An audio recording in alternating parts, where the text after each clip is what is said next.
안녕하세요. 대학지구 원종희 전사입니다. 오늘은 창세기에 대해서 함께 이야기를 나누겠습니다. 창세기는 시작에 관한 책으로 구약 신학의 기초가 됩니다. 우주의 탄생을 시작으로 한 인간의 죽음으로 마무리하는 그런 책입니다. 그래서 크고 광대한 범위부터 작고 세밀한 부분까지 주관하시는 하나님에 대해서 표현하고 있습니다. 창세기의 히브리어 이름 베레시트는 태초에라는 의미로 사용되고 있습니다. 헬라어 이름 게네시스는 발생, 기원, 근원 등 다양한 의미로 사용되고 있지만 이 이름 속에서는 모든 것의 시작, 모든 것의 근원이라는 의미로 사용되고 있습니다. 실제로 창세기 속에서는 인류, 우주, 죄, 언약, 구속사 등 다양한 시작에 대해서 다루고 있습니다. 한글 어원 창세기는 세상의 창조에 관한 기록이다 라는 의미로 사용되고 있습니다. 창세기의 큰 구성은 4+4라고 기억하시면 편할 것 같습니다. 1장부터 11장까지 창조, 타락, 홍수, 바벨탑 이렇게 네 가지 4대 사건이 등장하고 있고 이 역사를 가리쳐 원역사, 족장시대 이전 원역사라고 부르고 있습니다. 그리고 이 원역사 속은 죄의 결과에 대해서 다루고 있습니다. 그와 동시에 하나님의 구원 계획의 시작, 하나님의 구원 계획이 실행되는 것에 대해서도 함께 다루고 있습니다. 홍수 속의 노아의 방주는 구원의 방주였고 바벨탑 속 셈을 통해 아브라함이 나오게 됩니다. 그래서 창세기는 심판 속 구원이라는 주제를 다루고 있습니다. 심판 속 구원이라는 주제를 다루고 있습니다.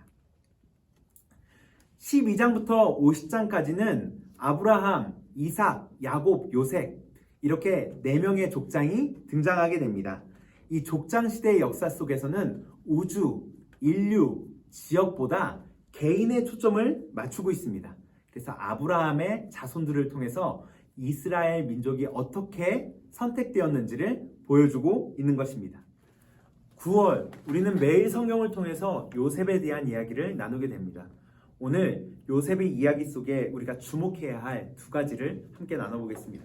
첫 번째로는 하나님과 동행하는 삶입니다. 요셉의 이야기를 살펴보면 37장에 등장하는 이 요셉이라는 진상 캐릭터가 인생의 고난을 통해서 어떻게 변하는지 잘 보여주고 있습니다. 하나님과 동행하는 요셉, 이 요셉을 가장 잘 표현하는 구절이 있습니다. 그것은 바로 39장 9절입니다. 자신을 유혹하는 보디발의 아내에게 했던 한마디, 내가 어찌 이 큰 악을 행하여 하나님께 죄를 지으리이까. 보디발의 아내가 동침하자라고 얘기하는 것은 단순히 유혹, 권면이 아니었습니다. 주인의 강력한 명령이었습니다. 하지만 요셉은 사람의 명령보다 하나님의 모습을, 하나님을 더 의식하는 모습으로 보여지고 있습니다. 그런 모습을 성경에서는 이렇게 표현합니다. 여호와께서 그와 함께 하심을 보며 그의 범사에 형통하게 하심을 보았더라. 세상과 뭔가 다른 삶, 그것이 요셉이 하나님과 동행하는 삶이었습니다. 여러분, 요셉은 노예였습니다. 그러나 그의 삶은 만물의 주권자, 만물의 창조자이신 하나님께서 함께 하시는 삶이었습니다. 지금을 살고 있는 그리스도인도 마찬가지입니다. 그리스도의 삶도 무엇을 하든지 어디에 있든지 하나님과 함께함을 통해서 세상과 다른 삶, 그리스도의 향기를 뿜어낼 수 있는 삶을 살아갈 수 있는 것입니다. 이번 창세기를 묵상하면서 하나님과 함께하는 요셉을 통해서 우리의 삶 가운데 일하시는 하나님을 찾아보시길 원하고 하나님과 동행하시길 바랍니다. 둘째, 하나님의 섭리와 주권입니다. 핵심적 구절은 45장 5절과 50장 20절입니다. 50장 20절만 제가 한번 읽어보겠습니다. 당신들은 나를 해하려 하였으나 하나님은 그것을 선으로 바꾸사 오늘과 같이 많은 백성의 생명을 구원하게 하시려 하셨나니.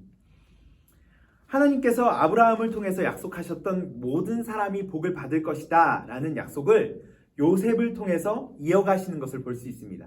그 과정이 요셉의 형들이 지은 죄의 열매로 인해 고난의 시간이었지만 하나님은 그 죄악을 선으로 바꾸셔서 이스라엘 민족을 구원하는 도구로 사용하실 것입니다. 하나님은 악을 사용하신다라는 말로 오해해서는 안 됩니다. 죄를 절대적으로 미워하시는 하나님께서 그 구원의 약속을 이루기 위해 우리의 죄악된 과거마저 사용하신다라고 생각하시면 좋을 것 같습니다.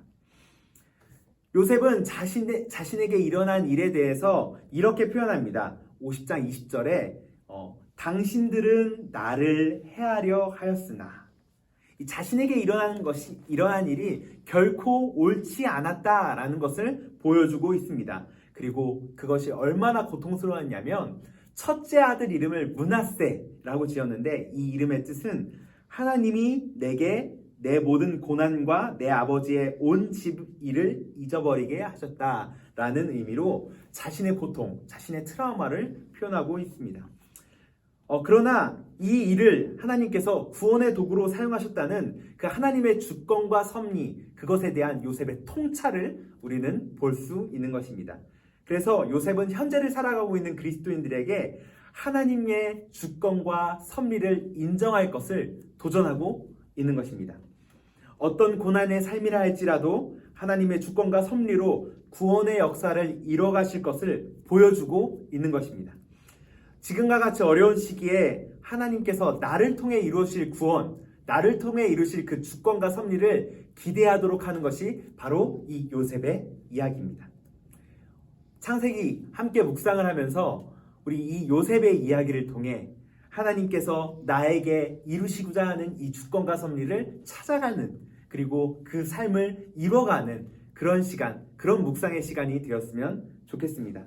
요셉을 통해 주시는 두 가지 이야기, 하나님과의 동행, 하나님의 주권과 섭리, 이것들을 잘 기억하면서 묵상하시길 바랍니다. 이 시대를 살아가고 있는 그리스도인들의 삶에 확실한 이정표가 되어줄 것입니다. 창세기를 통해서 하나님의 주권과 섭리를 인정하는, 그리고 하나님과 동행하는 여러분 되기를 소망합니다.